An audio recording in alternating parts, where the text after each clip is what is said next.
The Precambrian time lasted for 4,056 million years. It started 4.6 billion years ago and ended 544 million years ago.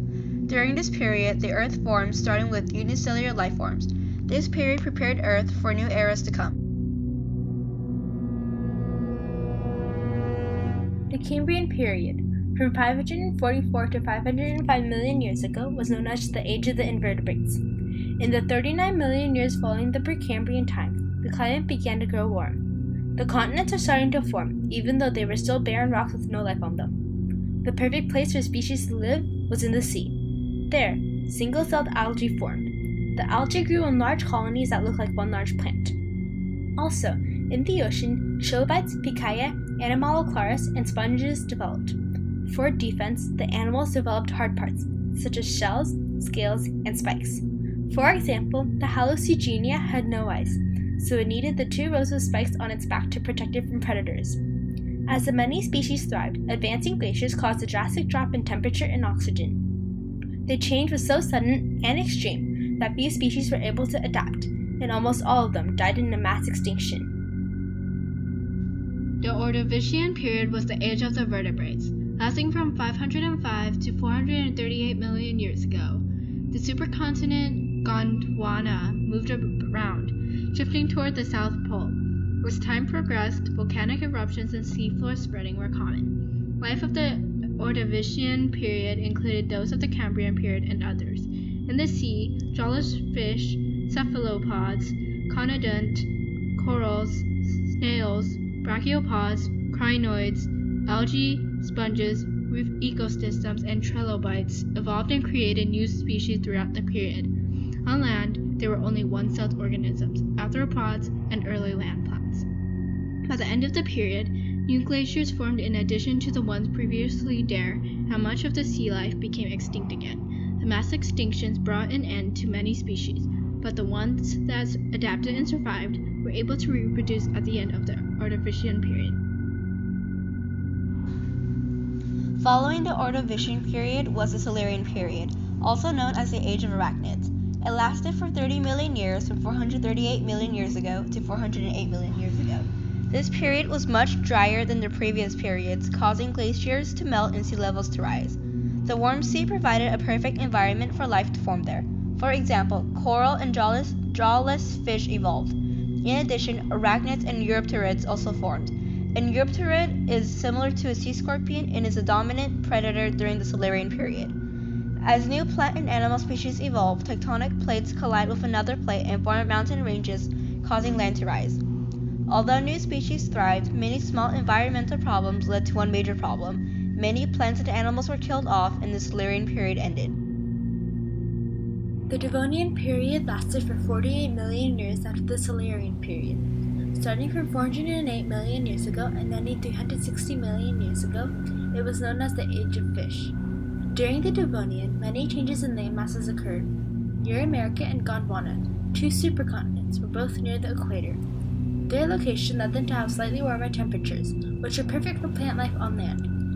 There, plants developed vascular tissues to carry food and water throughout their bodies.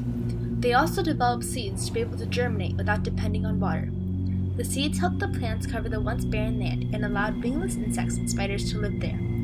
Also, vertebrates such as the tetrapod were able to move onto land. Jawless fish with cartilage support structures started out in the late Silurian and early Devonian periods. Later on, they evolved and developed jaws. Eventually, in the Middle Devonian period, the first bony fish, such as sharks, appeared. They had bones inside their body instead of armor. They later on evolved into lungfish, with long sacs branching off their throat to breathe when oxygen levels in the water were low. Also, sponges and corals thrived throughout the Devonian period and built the largest reefs in the world. Although it is still unknown what caused the mass extinction, it is believed that it was caused by a meteorite impact. The extinction caused the water habitats great damage, and no reefs were built for thousands of years, ending the Devonian period. After the Devonian period was the Carboniferous period. It was known as the Age of Coal Forests because the trees growing there turned into coal once they died. It started 360 million years ago and ended 286 million years ago. During this period, Forests became much more widespread due to the hot and humid climate. As the oxygen level increased, much bigger animals were able to live, and soon the first reptiles and giant insects appeared. Life underwater still flourished during the Carboniferous period despite the advances on land. By the end of this period, these organisms were endangered due to the mass extinctions of invertebrates and sea life. Also, the collision of Africa and North America formed the Appalachian Mountain Range, and Gondwana and Euramerica collided, forming one supercontinent called Pangaea.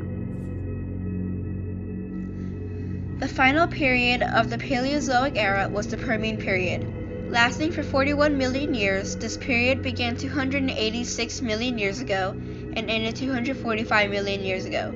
Because this period was very dry, plants and animals must adapt to the climate or perish.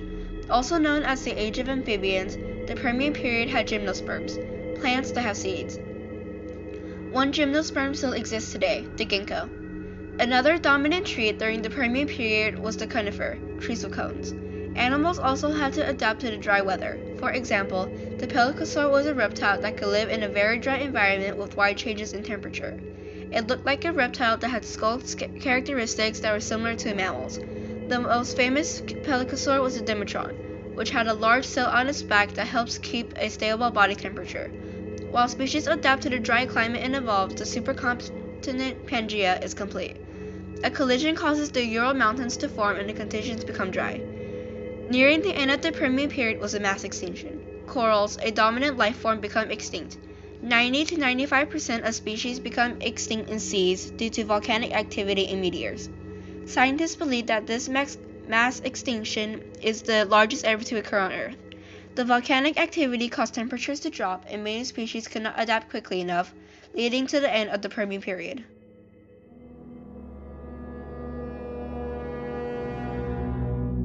After the Permian period came the Triassic period. From 245 to 208 million years ago, it was known as the Age of Reptiles. In the 37 million years it flourished, Pangaea had begun to break up. During the Triassic, the survivors of the Permian extinction died. Ammonites and brachiopods, however, survived and began to recover. The ceratic ammonite, for example, was particularly plentiful during the Triassic period. New species developed in invertebrates such as the belemnites. The relatives to our modern-day squids developed internal skeletons. Reptiles began to dominate the land, air, and sea. They are much more adaptable to different climates than the mammals were. The first dinosaurs appeared during the Mesozoic era. They were mammal-like reptiles because they were similar to reptiles except for the fact that they were warm-blooded and had different bone structures in their hips, legs, and hands. Although coal swamp plants were the most important plants during the Permian period, they couldn't survive in the dry climate of the Triassic, so conifers and ginkgos developed during the Triassic. In the end, a minor extinction wiped out species of both animals and plants, but in the end, the species came back and dominated the world. The Triassic period ended up being a transitional period between the Paleozoic era and the Mesozoic era. Succeeding the Triassic period was the Jurassic period, the age of dinosaurs. This period lasted from 208 to 144 million years ago. The landmass Pangaea split, causing violent volcanic eruptions and mountain building. The climate was warm and stable. As a result, many species thrived in the sea and on land. In the sea, many organisms from the Triassic thrived, such as the Ichthyosaurus and the Plesiosaurus. However, some brachiopods and crinoids became fewer and fewer. On land, cycads, conifers, and ferns grew to be thick and tall. These plants became food for the dinosaurs. A few of these animals were the sauropods, like the Diplodocus, theropods, ornithopods, and Archaeopteryxus. At the same time, mammals began to develop, but they were small and insignificant. The end of the period was marked by the widespread folding of the western border of the North American plate and the mass extinction of shallow water organisms. Also known as the Age of Flowers and the last age of dinosaurs, the Cretaceous period lasted from 144 million years ago to 66 million years ago. During this period, evolutionary plants formed as well as the famous dinosaur, the Tyrannosaurus rex. The T. rex is reptile-hipped, carnivorous, and a theropod. A theropod is an organism that has two legs. The ceratopsian dinosaur, Triceratops, placental mammals, and new sea life also formed. The most significant development of the Cretaceous period, however, was the flower. Most trees before this period had been gymnosperms, or trees of cones. Now trees began to have flowers. Insects such as the butterfly, ant, termite, and bee also came with the flower.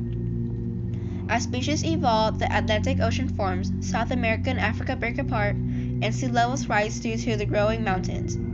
However, ending this prosperous period was the KT event. This was a major mass extinction that caused 70% of marine life and 15% of land life to become extinct. One theory of how this happened was that a giant meteor hits Earth and volcanoes erupt. Smoke covered the sky and left no sunlight for many years, leading to the end of the period.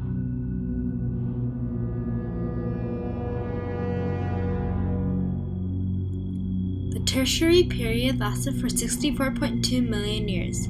Starting 66 million years ago and ending 1.8 million years ago, it was known as the Age of Mammals. There were 5 epochs, and the plants and animals in them changed with the climate and geography. The extinction at the end of the Cretaceous period wiped out all dinosaurs and large reptiles, allowing mammals to develop, grow bigger, and become the dominant life forms. The population of the plants increased, and insects living on pollen flourished, leading to an age of prosperity for the flowering plants. Hominids, the human ancestors, developed along with birds and new species of fish, such as trout and bass. In the beginning of the Tertiary period, the climate was much warmer and moister than what it is now. Eventually, the climate started to cool down during the middle of the period, and the cooling continued, resulting in an ice age during the final epoch. Glaciers, which locked up huge amounts of water, formed and lowered sea levels, forming land bridges which allowed for the migration of plants and animals. After the Tertiary period was the age of the humans and the giant mammals, or the Quaternary period. It started 1.8 million years ago and continues today. The continents were now in their present positions. In the beginning, there was an ice age. The cool climate caused evolution to occur. Megafauna, or giant mammals, ruled the earth. Mammoths, mastodons, reindeer, muskox, and saber-toothed tigers lived during the ice age. These animals had thick fur or wool to protect them from the cold. However, they could not adapt quickly enough when the climate changed. The temperature increased and most of these species died out. Therefore, new species of animals came to be.